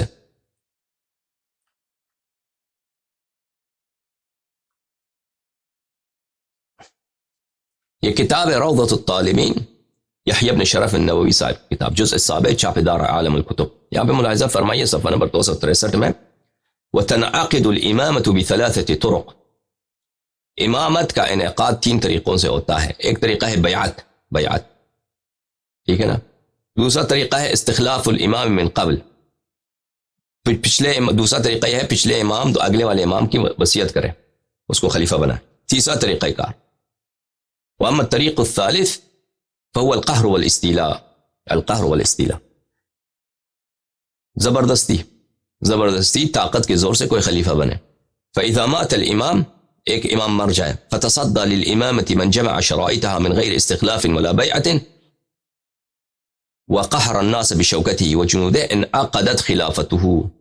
اگر ایک امام مر جائے اور اس کے بعد دوسرا شخص جس میں امامت کے شرائط ہیں، مثلا علم ہے، فضل ہے، تقوی ہے، ٹھیک ہے نا، اور اس کے ساتھ کسی نے بیعت بھی نہیں کیا، پرانے والے امام نے اس کو وصیت بھی نہیں کیا کہ میرا خلیفہ بنے، لیکن اس نے کیا کیا؟ اس نے اپنے طاقت کے زور سے، اپنے لشکروں کے زور سے سب کو شکست دی، تو وہ امام بن جاتا ہے، امام جان بن جاتا ہے. اچھا، فإن لم يكن جامعا للشرائط، اگر اس میں شرائط نہیں ہے بھائی، علم نہیں ہے، تقوی نہیں ہے، فارسائی نہیں ہے، فاسق فاجر آدمی ہے، ٹھیک ہے نا، مجتہد تو کیا جاہل آدمی ہے، لیکن اس کے پاس تلوار ہے، جنگ اس نے خوب لڑا ہے، سب مخالفین کو اس نے قتل کیا ہے، اس میں شرائط نہیں ہے. بأن كان فاسقا او جاہلا، فاسق ہے، جاہل ہے، فوجہان، کہتے ہیں ہم 2 فتوے دے سکتے ہیں اس مسئلے میں، 2 فتوے دے سکتے ہیں کہ ہو سکتا ہے یا نہیں ہو سکتا. اصحہما، لیکن صحیح طرف فتویٰ یہی ہے انعقادها، کہتے ہیں 2 فتوے دے سکتے ہیں. کون سے 2 فتوے دے سکتے ہیں نووی صاحب؟ ایک فتویٰ یہ ہے کہ جاہل فاسق فاجر کا خلافت نہیں ہوتا. دوسرا فتویٰ یہ ہے کہ اس کا ہو سکتا ہے، کہتا ہے لیکن صحیح فتویٰ یہی ہے کہ اس کی خلافت منعقد ہوگی. جاہل فاسق فاجر کا شرعی خلافت، یہ دنیاوی خلافت کی بات نہیں، اور شرعی خلافت شرعن وہ واقعا خلیفہ بن جاتا ہے، اس کی طاعت واجب ہے، ٹھیک ہے بھائی. فتح الباری بشرح سقیم البخاری، تعلیف الحافظ ابن حجر، چھاپے دار المعرفہ، الجزء الثالث عشر، صفحہ نمبر 7. وقد اجمع الفقہاء، تمام مجتہدین کا اجماع ہے، على وجوب طاعت السلطان المتغلب کس کو بولتے ہیں؟ متغلب یعنی وہ جو تلوار کے زور سے، غلبے کے زور سے اس نے خلافت پہ قبضہ کیا. تمام علماء کا اجماع ہے کہ متغلب سلطان کا زبردستی کے زور سے جو خلیفہ بنا ہے اس کی طاعت واجب ہے، اس کے فرمان کے تحت جہاد کرنا اس کے دشمنوں کے خلاف واجب ہے. وَأَنَّ طَاعَتُهُ خَيْرٌ مِّنَ الْخُرُوجِ عَلَيْهِ لِمَا فِي ذَلِكَ مِنْ حِقْنِ الدِّمَاءِ وَالتَّسْكِينِ الدَّحْمَاءِ. اور اس کی مخالفت کرنا مناسب نہیں ہے، کیونکہ اس کی مخالفت کرنے سے کیا ہوتا ہے؟ مزید خون بہے گا. تو چلو اسی کی طاعت کرتے ہیں.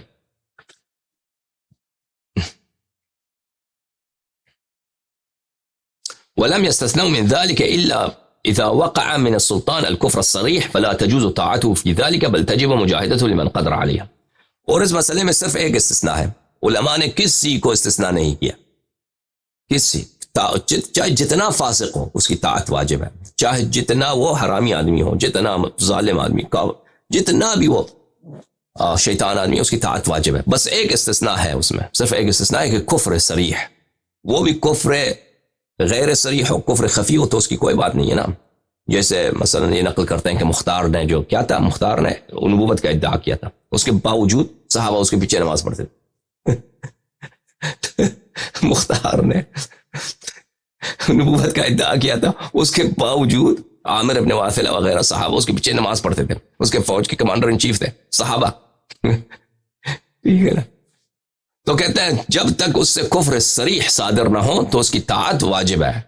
اس طرح تو کوئی بیوقوفی ہوگا نا کہ کفر صریح، کوئی مثلا خلیفہ پوری حکومت اس کے ہاتھ میں، پھر کفر صریح کا مرتکب ہو کہ میں قرآن کو نہیں مانتا یا قرآن میں فلان غلطی ہے، ٹھیک ہے نا، کفر، یا نماز کو یعنی ضروریات دین کا منکر ہو، یا رسول اللہ صلی اللہ علیہ وسلم کو کی توہین کرے، گستاخی کرے. اس طرح تو کوئی نہیں کرتا.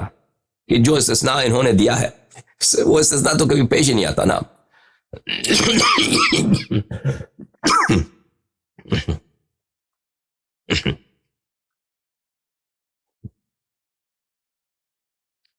شرح المقاصد، یہ مسعود ابن عمر تفتازانی یہ حنفیوں کا بہت بڑا متکلم ہے، ماتریدیہ احناف کا بہت بڑا متکلم ہے. مسعود ابن عمر تفتازانی بہت بڑا عالم ہے.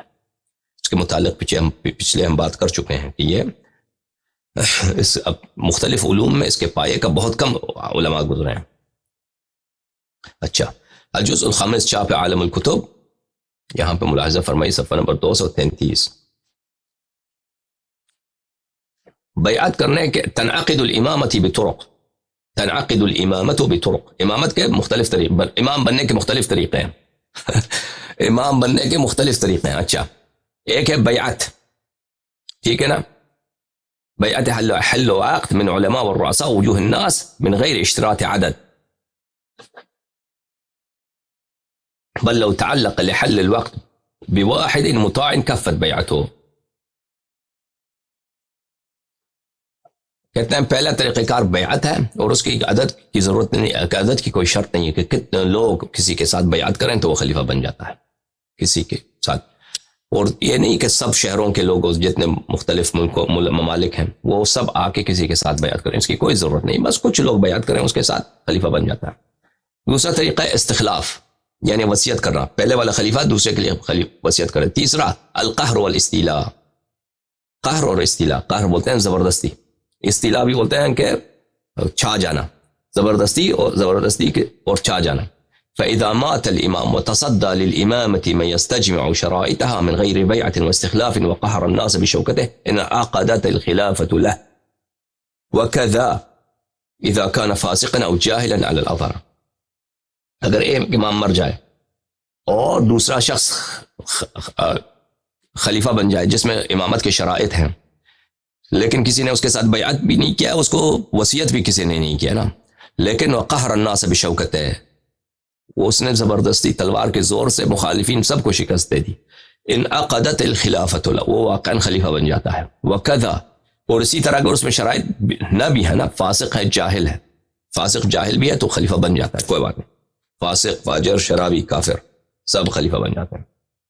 یہ کتاب الدرر السنینیہ فی الاجوبہ النجدیہ، مجموعة رسائل ومسائل علماء نجد الأعلام من عصر الشيخ محمد بن عبد الوهاب إلى عصرنا هذا، تأليف الشيخ عبد الرحمن بن محمد بن القاسم النجدي الحنبلي، الجزء التاسع.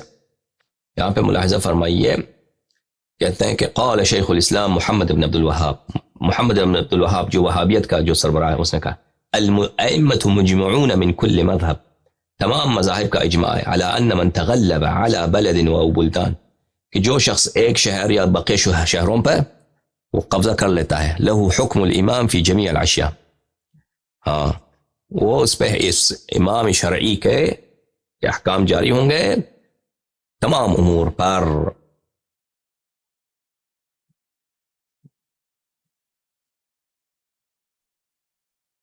یہ کتاب الامامۃ العظمیٰ عند اہل السنۃ والجماعت، تالیف الشیخ عبداللہ ابن عمر بن سلیمان الدمیجی، چاپ دار الطیبہ. یہاں پہ ملاحظہ فرمائیے القہر والغلبہ، امام بننے کا طریقہ قہر و غلبہ کے ساتھ. بینا فیما مضى طرق الشرعیہ الصحیحہ لانعقاد الامامہ، کہتے ہیں پہلے چپٹروں میں ہم نے بیان کیا کہ امام بننے کے کیا طریقہ کار ہیں جو شرعی اور صحیح طریقہ کار ہیں. وهناك طریق آخر تجب الطاعة بموجبه ويحرم الخروج عليه بسببه، اور کہتا ہے ایک اور مزید طریقہ ہے، پہلے جو طریقہ کار بتایا تھا نا وہ صحیح اور شرعی طریقے تھے، وہ کون سا ہے؟ بیعت اور وصیت. لیکن ایک اور بھی طریقہ کار ہے کہ انسان اس کے ذریعے خلیفہ کار امام بن جاتا ہے. اور وہ کیا قہر و غلبہ ہے. کہتے ہیں کہ اس کے متعلق دو مذہب ہیں, دو طریقہ کار. ایک مذہب ہے لا تنعقد امامته ولا تجب طاعته, کہ ایسے شخص کا جو تلوار کے زور سے خلیفہ بنتا ہے وہ امام نہیں بنتا. ٹھیک ہے نا. ایک قول یہ ہے کہ یہ ایسا شخص امام نہیں بنتا. یہ کس کا قول ہے؟ وذهب الى هذا القول الخوارج, یہ خوارج کا قول ہے, معتزلہ اور بعض الشافعیہ اور بعض شوافع کے علماء نے یہ کہا ہے. خوارج کا اور معتزلہ کا اور بعض شافعیہ کا یہ قول ہے.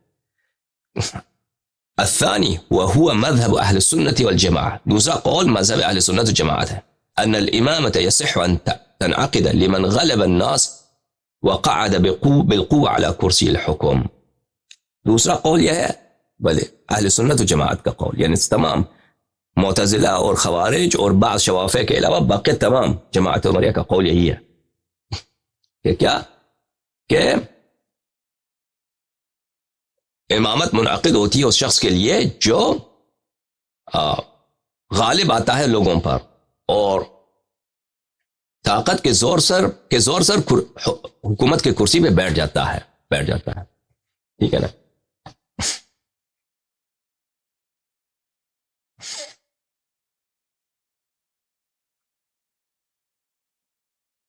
اچھا, تو ہم نے آپ کو دکھایا عزیزوں کہ یہ ان سب علماء کا اجماع ہے. اس مسئلے پہ ہم مخالف کوئی نظر نہیں آیا ہے. یعنی ہم اگر آپ دیکھ لیں کہ اس مسئلے پہ کوئی مخالف قول بھی ہے, مخالف قول نہیں ہے.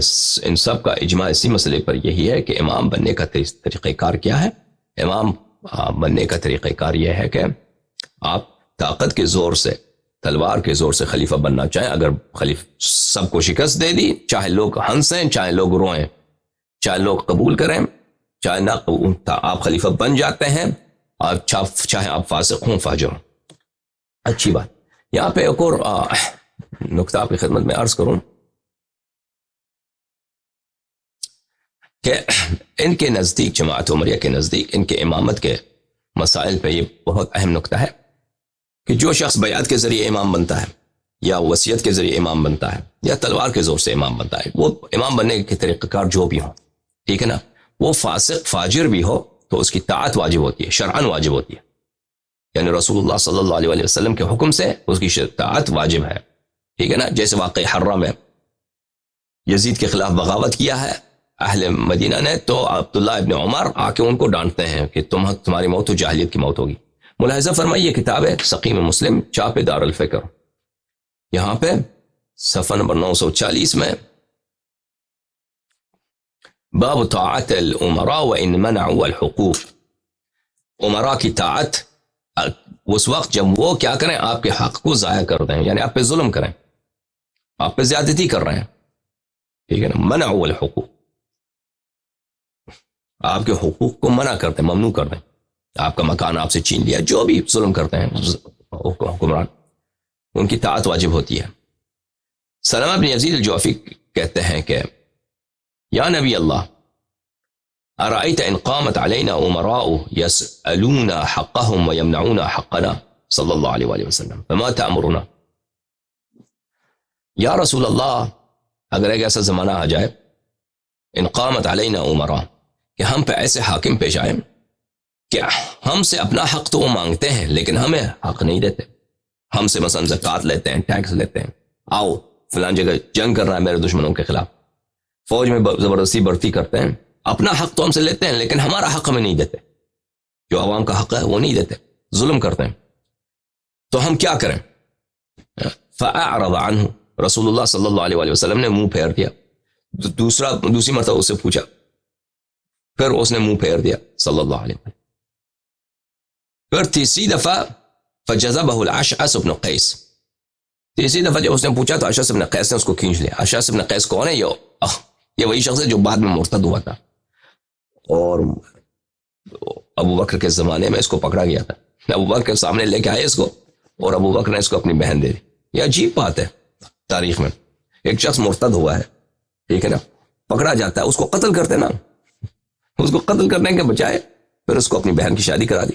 پڑوسی سے محمد بن اشعث بن گیا جو فوج کا سپہ سالار تھا کربلا میں امام حسین علیہ السلام کے خلاف. محمد بن اشعث یعنی ابو بکر کا بھانجا.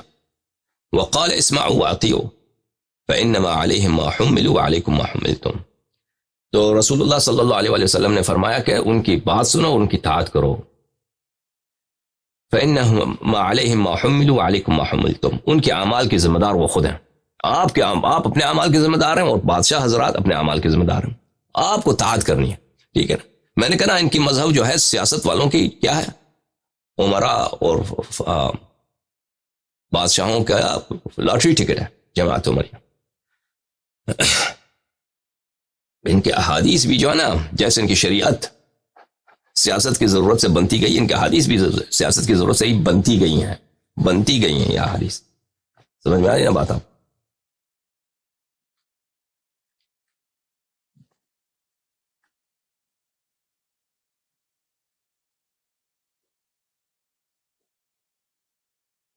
اس کے بعد ملاحظہ فرمائیے, روایت میں آپ کو کئی دفعہ دکھا چکا ہوں, اس طرح کی روایت بہت ہے ان کی کتاب میں, کہ فرمایا رسول اللہ صلی اللہ علیہ وآلہ وسلم نے, یہ مسلم ہے صفحہ 940 حدیث نمبر 1847, یکون بعدی ائمۃ لا یہتدون بہدای, میرے بعد ایسے امام ہوں گے جو میری ہدایت پہ نہیں ہے, ولا یستنون بسنتی, اور میری سنت کی اتباع نہیں کرتے. ٹھیک ہے نا, جو رسول اللہ صلی اللہ علیہ وآلہ وسلم کی ہدایت پہ نہیں ہے, ان کی سنت کی اتباع نہیں کرتے, یعنی نہایت ہی فاسق. اگر کافر نہیں کہہ دیں تو نہایت ہی فاسق فاجر. وَسَيَقُومُ فِيهِمْ رِجَالٌ, اور ان میں ایسے لوگ ہوں گے, قلوبہم قلوب الشیاطین فی جثمان انس, کہ ان کی روح جو ہے اسپرٹ, دیکھیں روح, ان کی روح اسپرٹ جو ہے شیاطین کی اسپرٹ ہے. ان کا دل جو ہے شیطان کا دل ہے, انسان کے روپ میں, انسان کے جسم میں. روح ان کی شیطان, تو یہ تصریح تکفیر میں ہے. یہ شیطان تو کافر ہے نا, شیطان تو کافر ہے, یعنی نہایت ہی مردود, نہایت ہی کیا کہیں فاسق فاجر, یعنی بالکل شیطان, جیسے رسول اللہ صلی اللہ علیہ وسلم نے فرمایا کہ ان کا دل شیطان کا دل انسان کے روپ میں. قال کیف اصنع یا رسول اللہ صلی اللہ علیہ وآلہ ان ادرکت ذلک. حذیفہ نے کہا میں اس زمانے میں کیا کروں, تسمع وتطع للامیر وان ضرب ظهرك واخذ مالك فاسمع واطع. اس کی طاعت کرو, اسی امیر کی جو شیطان ہے انسان کی شکل میں ظاہر ہوا ہے, اس کی طاعت کرو, اس کی بات مانو. وہ اگرچہ وہ اس کے لشکر والے آپ کے پیٹھ پہ مار رہے ہیں, وہ آپ کو تازیانے مار رہے ہیں, کوڑے مار رہے ہیں, اور آپ کا مال بھی چھین رہے ہیں, فاسمع واطع, ان کی بات سنو, ان کی طاعت کرو. یا یہ پڑھو وَإِن ضَرَبَ ظَهْرَكَ وَأَخَذَ مَالَكَ, اگرچہ وہ آپ کا مال لے لیں اور آپ کو ماریں.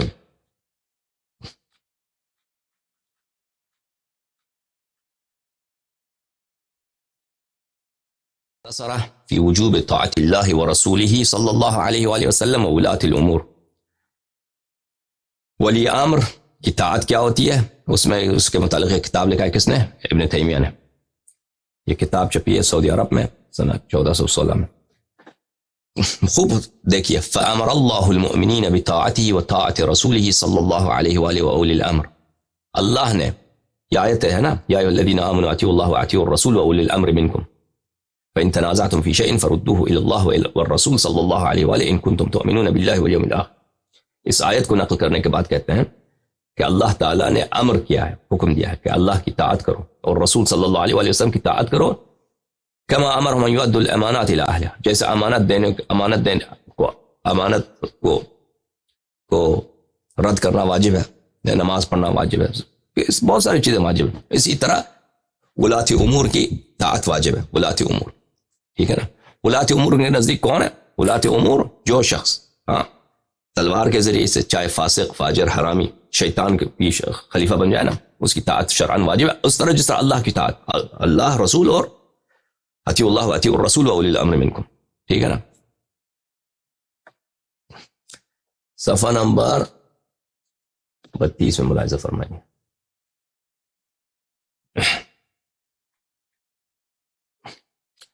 ابی ہریرہ سے روایت ہے, علیک بالسمع والطاعۃ عسرک ویسرک ومنشتک ومکرہک واثرت علی.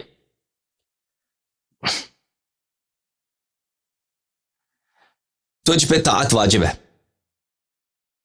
چاہے تو امیر ہے چاہے تو نادار ہے، چاہے تو رضا کی حالت میں چاہے زبردستی کی حالت. وَأَثَرَةً عَلَيْكَ، اثرتاً علیک یعنی اس وقت جب آپ کا حق بھی چھینا جا رہا ہے، اس وقت جب آپ کا حق چھینا جا رہا ہے اس وقت بھی آپ پہ طاعت واجب ہے. ومعنى قوله أثرة عليك وأثرة علينا أي وإن استأثر ولاة الأمور عليك فلم ينصفوك ولم يعطوك حقك. استأثرك ولاة الأمور جو یعنی اس وقت جب ولی امر آپ کے حق پہ زبردستی قبضہ کرتا ہے اور آپ سے انصاف نہیں کرتا اور تمہارا حق نہیں دیتا، اس وقت بھی اس کی طاعت واجب ہے. ٹھیک ہے نا. پھر کہتا ہے کہ صحیح بخاری مسلم میں روایت ہے، الا تستعملنی کما استعملت فلان انکم ستلقونی بعد اثرہ فاصبروا حتی تلقونی علی الحوض، کہ رسول اللہ صلی اللہ علیہ وسلم نے فرمایا کہ میرے بعد تم پہ زبردستی ہو جائے گی، تم پہ زبردستی ہوگی، تم پہ ظلم ہوگا، تو تم اس ظلم پہ صبر کرنا جب تک تمہاری مجھ سے ملاقات نہ ہو حوض کوثر پہ.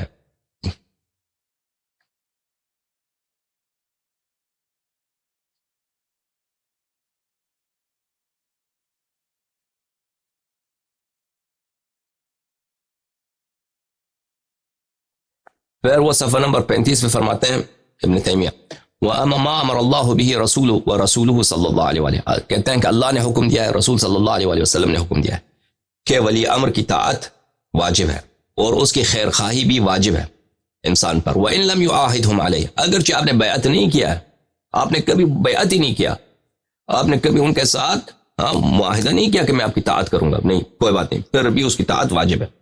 وَإِن لَمْ يَحْلِفْ لَهُمُ الْأَيْمَانَ الْمُؤَكَّدَةَ، اگر انہوں نے کبھی آپ نے قسم بھی نہیں کہا نا، بیعت کریں قسم کھائیں کہ میں آپ کا تابعدار ہوں، میں آپ کی اطاعت کروں گا، اس کے باوجود اس کی اطاعت واجب ہے. کس طرح واجب ہے؟ كما يجب عليه الصلوات الخمس، جیسے پانچ دفعہ دن میں نماز واجب ہے، اسی طرح طاعت ولی امر واجب ہے، چاہے وہ فاسق فاجر حرامی ظالم آپ کا حق آپ سے چھین رہا ہے، آپ نے کبھی بیعت نہیں کیا، اس کے باوجود آپ پہ طاعت واجب ہے. والزکاة والصیام، جیسے زکاة و سیام واجب ہے، جیسے حج بیت اللہ الحرام واجب ہے. وغیر ذلك مما امر اللہ به ورسولہ صلی اللہ علیہ وسلم من الطاعہ، اور اس کے علاوہ جو شریعت میں ہے، حج بیت اللہ الحرام ہے، سیام ماہ رمضان ہے، زکوٰۃ واجب ہے، 5 وقت کی نمازیں واجب ہے، اسی طرح طاعت ولی امر واجب ہے، چاہے وہ جتنا ہی شیطان آدمی ہی کیوں نہ ہو.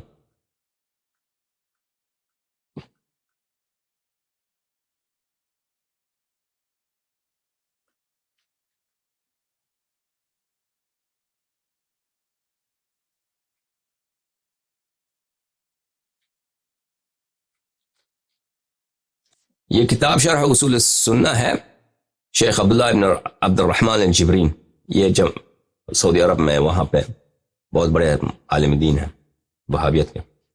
یہاں پہ احمد بن حنبل کے جو کلمات ہیں جو میں نے ان کے کتاب اصول السنہ سے آپ کو دکھایا، اسی کی شرح میں ہے یہ.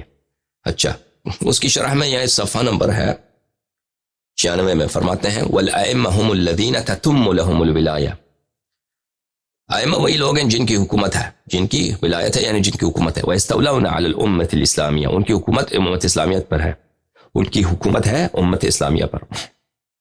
سواء بعہد ذلك الوالی بأن عہد الیہ من قبل، چاہے اس طرح ہو کہ پچھلے والے خلیفے نے، پچھلے والے بادشاہ نے وصیت کی ہے، او بالقوہ من ذلك الوالی بأن اخذ الولایت بالقوہ، یا یہ کہ وہ طاقت کے زور سے وہ خلافت لے لے، چھین لے.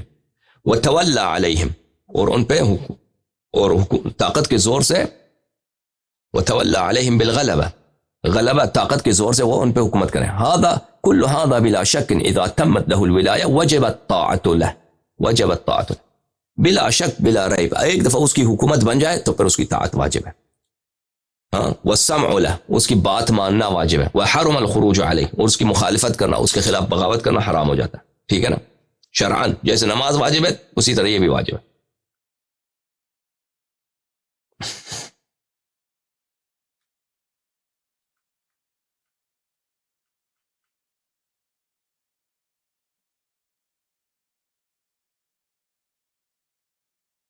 یہ کتاب ہے کتاب الابانہ عن اصول الدیانہ، ابو الحسن عشعری جو عشائرہ کا امام ہے اس کی کتاب ہے. ابو الحسن عشعری جو بہت بڑے متکلم ہیں، عشائرہ کے امام، حیدرآباد دکن کی چھپی ہوئی کتاب ہے. اچھا، صفحہ نمبر 12 میں فرماتے ہیں وَمِن دِينِنَا أن نصلي الجمعة والأعياد وسائر الصلوات والجماعات خلف كل بر وغیرہ. ہمارے دین کا حکم یہی ہے کہ ہم جمعہ اور عید کی نماز اور باقی سب نماز جماعت جو ہیں ہر نیک اور غیر نیک، نیک اور غیر نیک یعنی گناہکار کے پیچھے نماز پڑھیں. كما روي عن عبد الله بن عمر كان يصلي خلف الحجاج، جیسے کہ روایت میں ہے کہ عبداللہ ابن عمر حجاج بن یوسف کے پیچھے نماز پڑھتے تھے. اچھا، ونرى الدعاء لأئمة المسلمين بالصلاح والإقرار بإمامتهم وتذليل من رأى الخروج عليهم إذا ظهر منهم ترك الاستقامة. اور ہمارے دین کا یہ حکم ہے کہ ہم حکمرانوں کے لیے دعا کرتے رہیں کہ اللہ ان کو سلامتی دے اور ان کے امامت کا اقرار کرتے رہیں، اور جو بھی ان کے خلاف خروج کرنا چاہے جب حاکم ظالم بن جاتا ہے، یعنی اذا ظہر منہم ترک الاستقامہ، جب حاکم ظالم بن جاتا ہے، کوئی اس کے خلاف بغاوت کرنا چاہتا ہے تو ہم اس کی تذلیل کرتے ہیں. تذلیل یعنی اس کو کہتے ہیں یہ گمراہ ہے.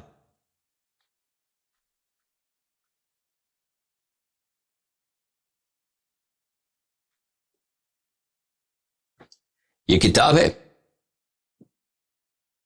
رسالة إلى أهل الثغر، تأليف أبي الحسن العشعری، چاپ مکتبۃ العلوم والحکم المدینہ المنورہ، ابو الحسن عشعری کی دوسری کتاب ہے. یہاں پہ ملاحظہ فرمائیے، کہتے ہیں ہمارا اجماع ہے، اجمع المسلمون، مسلمین کا اجماع ہے،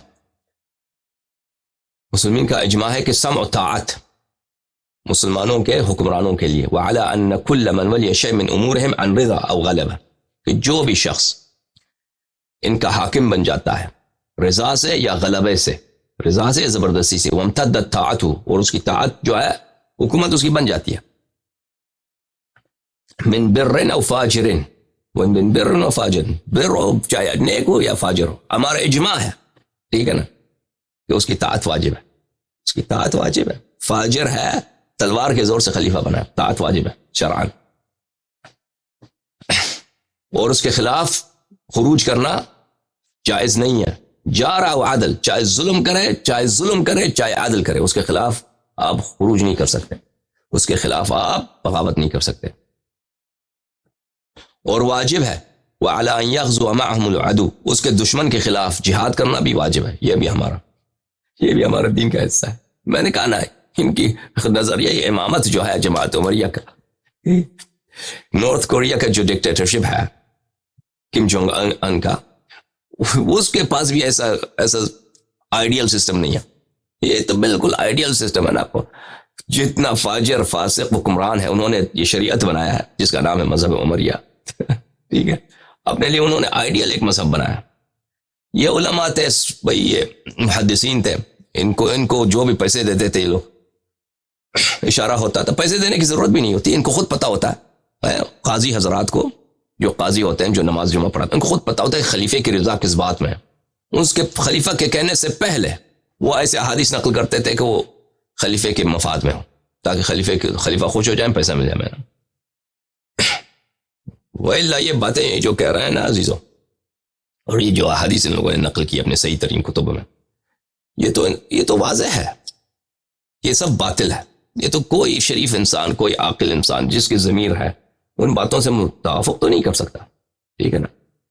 ان کا میں نے آپ کو بار بار کہا کہ جماعت عمریہ کا نظریہ امامت اتنا گھٹیا ہے کہ ان کو خود جرأت نہیں ہے وہ مسائل جو ان کے اجماعی ہیں وہ علنا اپنے ممبروں سے اپنے عوام کو سنائیں، اور وہ آتے ہیں پھر شیعوں پہ اعتراض کرتے ہیں کہ تم کیوں کہتے ہو کہ بھلے امامت منسوس ہے. منسوس صرف ایک ہی طریقہ ہے کہ وہ منسوس ہو، منسوس کے علاوہ اللہ نصب کرے، رسول صلی اللہ علیہ وسلم نصب کرے، اس کے علاوہ کوئی طریقہ ہو ہی نہیں سکتا. سمجھ میں آ رہی نا بات آپ کو؟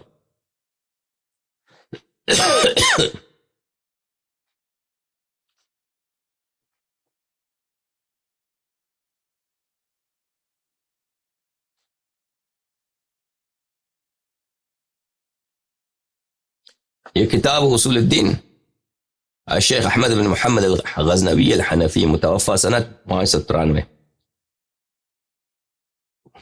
یہ بھی احناف کا بہت بڑا متکلم ہے. فصل طاعت الائمہ واجبہ وہی فرض عین من فروض الشرع. یہ کہتے ہیں کہ حکمرانوں کی طاعت واجب ہے، اور یہ فرض عین ہے، فرض کفایت نہیں ہے، واجب کفائی ہے، فرض عینی ہے، ہر شخص پہ واجب، ہر فرض پہ شخص واجب ہے کہ وہ حکمران کی طاعت کرے، من فروض شرع، اور شرعی لحاظ سے واجب ہے، یہ نہیں کہ ہم کہتے ہیں مصلحت ہے کہ آپ یہ کرو نا، دنیائی مصلحت ہے کہ بھئی فلان کام کرو، نہیں، شرعاً واجب ہے، اللہ کی جانب سے واجب. پر کہتا ہے اللہ نے تو قرآن میں فرمایا طاعت السلاطین والعمراء، سلاطین اور عمراء والولات واجب ہے، اللہ نے کہا اطیعوا اللہ واطیعوا الرسول واولی الامر منکم، ٹھیک ہے نا. ولا يحل الخروج علیہم وان جاروا، اگر وہ ظلم بھی کرے نا تو ان کے خلاف خروج کرنا جائز نہیں ہے. ولا ينعزلون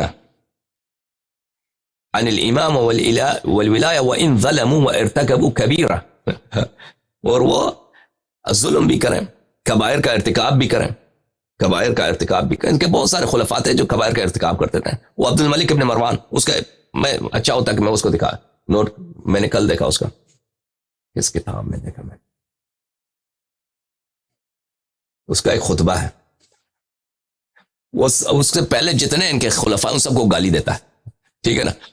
امیر المومنین علیہ السلام کا ذکر نہیں کرتا، ابو بکر عمر کا ذکر کرتا، ابو بکر کا بھی ذکر نہیں کرتا، ابو بکر کو گالی دیتا ہے، وہ ابو بکر کو نہیں ہے ذکر نہیں کرتا، عمر کا ذکر کرتا، کہتا ہے اس کو گالی دیتا ہے، عثمان کو گالی دیتا ہے، پھر معاویہ کو گالی، پھر یزید کو آ جاتا نا، کہتے یزید وہ تو معبون تھا، یزید تو وہ معبون تھا، تم لوگوں نے یزید کی اطاعت کی، وہ تو معبون تھا.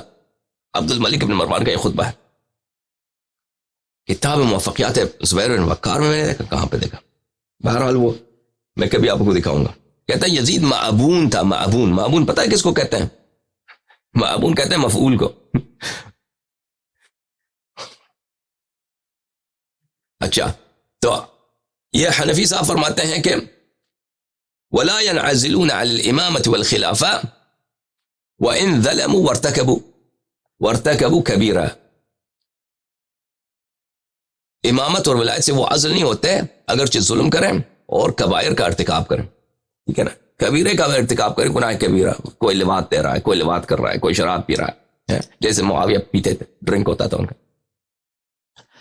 اور بھی خلفات ہیں جن کا ڈرنک ہوتا تھا.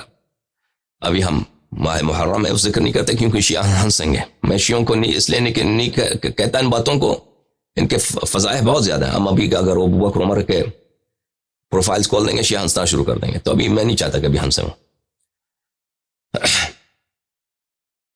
ڈرنک تو بہت سارے لوگ کرتے تھے. ولا ندعو علیہم اذ ظلموا بل ندعو لهم بالصلاح والعدل، وہ ظلم بھی کریں تو ہمیں بد دعا دینے کی بھی اجازت نہیں ہے، بلکہ ہم دعا کریں گے ان کے لیے. وہ ظلم بھی کریں نا، کبائر کا بھی ارتکاب کر رہے ہیں، تو ابھی ان کے لیے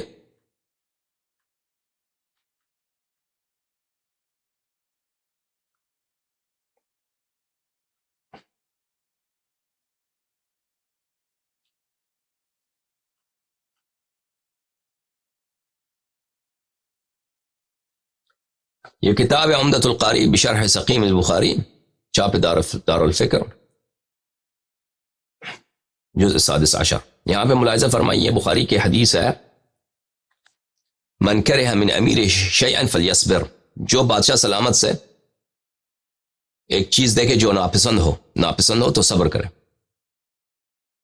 فإنه من خرج من السلطان شبرا مات میتة جاہلیہ، جو بادشاہ کے جو حکومت کے طاعت سے ایک فٹ دور ہو جائے تو کیا ہوتا ہے، وہ جاہلیت کی موت مرتا ہے، ٹھیک ہے نا. تو اس کے متعلق کہتے ہیں اس کی شرح میں وفیہ دلیل على ان السلطان لا ينعزل بالفسق والظلم ولا تجوز منازعته في السلطنة بذلك، اس حدیث میں یہ دلیل ہے کہ بادشاہ سلامت فاسق ہو، ظالم ہو، فسق اور ظلم سے وہ کیا نہیں ہوتا، معزول نہیں ہوتا، اس کی شرعی حکومت جاری رہتی ہے. اور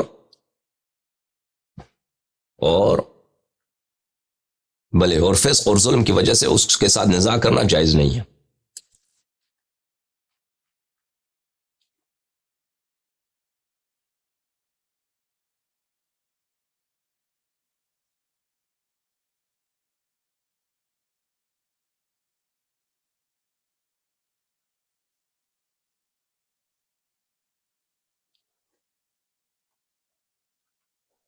یہ کتاب شرح العقیدۃ الطحاویہ لابن عبد العز الحنفی،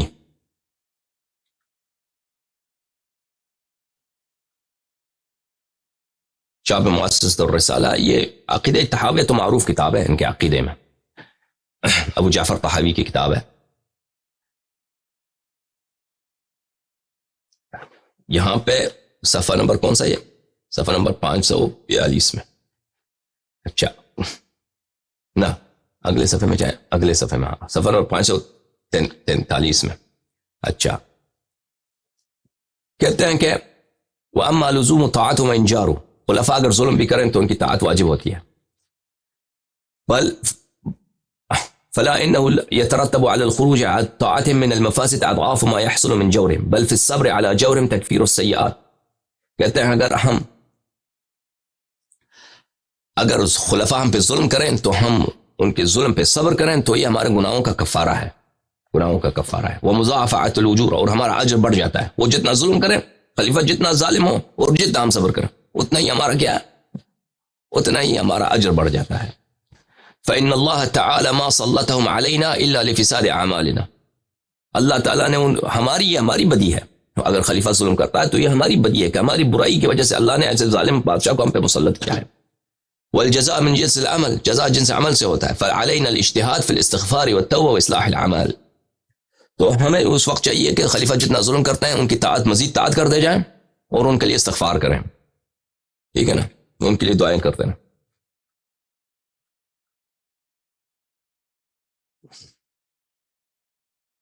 یہ کتاب مراتب الاجماع لابن حزم الظاہری، اس میں اس نے جتنے اجماعی مسائل ہیں جماعت عمریہ میں اس کو جمع کیا ہے اس نے، ابن حزم نے، مراتب الاجماع. اس میں یہاں پہ صفحہ نمبر 209 میں فرماتے ہیں واتفقوا ان من خالف الاجماع المتيقن بعد علمه بانه اجماع فانه كافر. کہ جو شخص اجماعی مسئلے کو اس کے جاننے کے بعد یہ اجماعی ہے اس کی مخالفت کرے تو وہ کافر ہے. اجماعی مسئلے کا مخالفت کرنا یہ کفر ہے. ٹھیک ہے نا، فتویٰ بھی لگا دیا اس نے.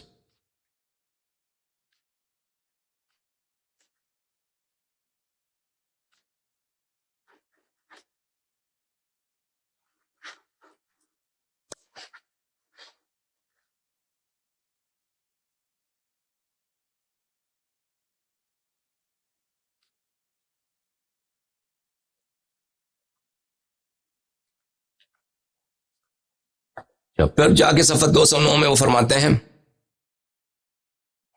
واتفقوا ان الامام الواجبۃ امامتہ، وہ امام جو اس کی امامت شرعی بن جاتی ہے، وہ اس کی امامت واجب ہو گئی ہے. ٹھیک ہے نا، وہ کسی بھی طریقے سے امام بن گیا. فإن طاعته في كل ما امر، ہمارا اجماع ہے کہ اس ہر چیز کا وہ حکم دے اس کی طاعت واجب ہے، شرعاً واجب ہے. اور یہ اجماعی مسئلہ ہے، اس کی مخالفت بھی کریں گے تو کافر. ٹھیک ہے. ما لم يكن معصية فرض، ان طاعته في كل ما امر لما لم يكن معصية فرض.